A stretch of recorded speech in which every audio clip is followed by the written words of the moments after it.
தேவனுடைய பரிசுத்த நாமத்திற்கு மகிமை உண்டாவதாக. இந்த காலை வேளையிலே உங்கள் அனைவரையும் ஆண்டவராகிய இயேசு கிறிஸ்துவின் இன்ப நாமத்தில் உங்களை அன்போடு வாழ்த்தி வரவேற்கிறேன். விண்துளிகள் வாயிலாக இந்த நாளில் சந்திப்பதிலே மகிழ்ச்சி அடைகிறேன். நான் வாசிக்கிறோம், யோவான் 11:3 வாசிக்கிறோம், ஆண்டவரே நீர் என்னை சிநேகிக்கிறவன் வியாதியாகியிருக்கிறான் என்று சொல்லி யோவானிலே வாசிக்கிறோம். யோவான் புஸ்தகம் ஒரு அற்புதமான ஒரு ஆசீர்வாதமான புஸ்தகம்.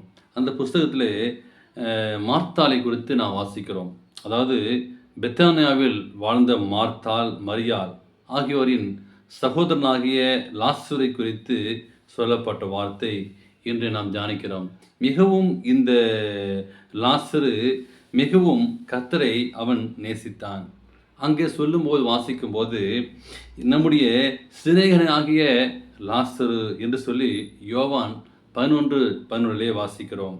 அப்போது யூதர்கள் இவரை குறித்து இதோ இவர் இவனை எவ்வளவாய் சிநேகித்தார் என்றார்கள். யோவானே நான் வாசிக்கிறோம். அப்போ எவ்வளோ ஒரு சிநேகம், எவ்வளவு அன்பு காட்டியவன். ஆனால் இயேசுவால் சிநேகிக்கப்பட்ட லாசரு மிகவும் சுகனமாயிருந்தான். தேவனுக்கு பிரியமான பிள்ளைகளே, இயேசுவை அதிகமாய் நாம் நேசிக்கும் போது, இயேசுவை அதிகமாய் அவரோடு நாம் மகிழ்ந்து வாழ வேண்டும் என்று சொல்லி நாம் வாசிக்கும் போது அநேக துன்பங்களும் பிரச்சனைகளும் நம்மை ஆட்கொள்ளும். இயேசு சிநேகிக்கப்பட்ட லாசரு மிகவும் சுகவீனமாக இருந்தான். அந்த சுகவீனம் எப்படி அவனை மரணத்திற்கு கொண்டு சென்றது. தேவனுடைய பிள்ளைகளுக்கு எந்த பிரச்சனைகளும் வராது என்று சொல்லி அநேகர் தவறான எண்ணம் கொண்டிருக்கிறார்கள்.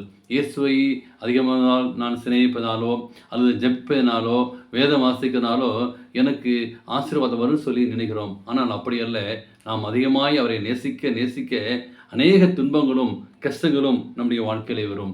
வேத சரித்திரத்தை நீங்கள் முழுவதுமாய் பார்க்கும்போது தேவனால் நேசிக்கப்பட்டவர்கள் யார்களோ பல இல்லைகளையும் பல பிரச்சனைகளும் அடைந்தார்கள் என்பதை அறிய முடியும். ஏனால் தேவனால் நேசிக்கப்படுகிற எல்லா பிள்ளைகளும் எப்பயாலும் அவரிருந்து பிரிப்பதற்கு சாத்தான் துடித்து கொண்டிருக்கிறான். உலகத்திலே இன்னைக்கு யாரெல்லாம் வாஞ்சியாக இருக்கிறார்களோ எப்படியாவது இயேசுடைய அன்பை இருந்து பிரிக்க வேண்டும் என்று சொல்லி சாத்தான் துடித்து கொண்டிருக்கிறான். அப்போ தேவனுக்கு பிரியமான பிள்ளைகளே, அப்படியேப்பட்ட சரியப்பரமான வேதனைகள் ஒன்றுதான். ஆனால் இப்படி துன்பப்பட்ட பிள்ளைகள் எவரும் தேவன் தந்த அற்புதமான வாக்கத்தை சொந்தமாக அவள் பயன்படுத்திக்க முடியும். அதற்கு அவர் சொல்கிறார். கொரிந்தியரே நான் வாசிக்கிறோம், 2 கொரிந்தியர் 12:9 வாசிக்கிறோம், என் கிருபை உனக்கு போதும், பலவீனத்திலே என் பலன் பூர்ணமாய் விளங்கும் என்றார். ஆகவே துன்பப்படுகிற யாவரும் தேவனுடைய பலனும் கிருபையும் அதிகமாக கொடுக்கப்பட்டு எத்தகைய துன்பத்தையும் தாங்கக்கூடிய பலத்தை தேவன் நமக்கு இந்த காலை வேளையை கொடுப்பாராக. இந்த வேதனைகள் பூர்ணமாக நம்மை விட்டு நீங்கப்படும் போது நிச்சயமாகவே லாசரு எப்பொழுது மீண்டுமாய் அவர் உயிர்த்தானதோ, மீண்டுமாய் அவர் மகிமை அடைந்தாரோ அப்படிப்பட்ட ஒரு ஆசீர்வாதத்தை நான் பெற்றுக்கொள்வோம். மேலும் தேவனால் நேசிக்கப்பட்ட இந்த லாசரு அவன் என்னும் மனிதன் பட்ட வேதிலிருந்து தேவன் நமக்கு இன்னொரு பாடத்தை கற்றுத்தருகிறார், நமக்கு கற்றுத்தர விரும்புகிறார். துன்பப்படுகிற எவரையும் பார்த்து இவன் தேவனுக்கு விரோதமாய் ஏதாவது பாவம் செய்திருப்பான், அதனால்தான் எத்தகைய துன்பம் வருகிறது என்று சொல்லி நாம் நியாயம் தீர்க்கக்கூடாது. எனவே யோபு துன்பப்பட்ட போது அவர்கள் நண்பர்கள் இப்படிதான் நினைத்து கொண்டார்கள்.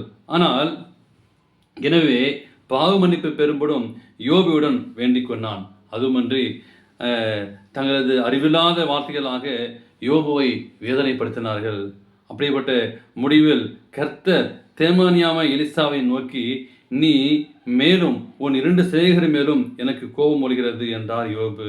ஆகவே துன்பப்படுவதற்காக பரிதவித்து அவருக்கு மன்றாடி ஜெயிப்பதே தேவனுடைய பார்வையில் ஏற்புடையதாக இருக்கும். எனவே யாருக்கு துன்பம் என்று பார்க்கும்போது கிறிஸ்துவை அதிகமாய் நான் நேசிக்கும் போது, அதிகமாய் அவரை நான் பின்பற்றும் போது எனக்கு துன்பங்களும் கஷ்டங்களும் வரும். ஆனால் அது முடிவல்ல. அந்த முடிவிலிருந்து தேவன் ஒரு பெரிய ஒரு மாற்றத்தையும் சந்தோஷத்தையும் சமாதானத்தையும் ஆண்டவர் உங்களுக்கு மேலே தர சித்தமாக இருக்கிறார். அப்படிப்பட்ட ஆசீர்வாதத்தை பெற்றுக்கொள்ள நாம் பிரயாசப்படுவோம். தேவன் தாமே உங்களை ஆசீர்வதிப்பாராக. ஆமேன்.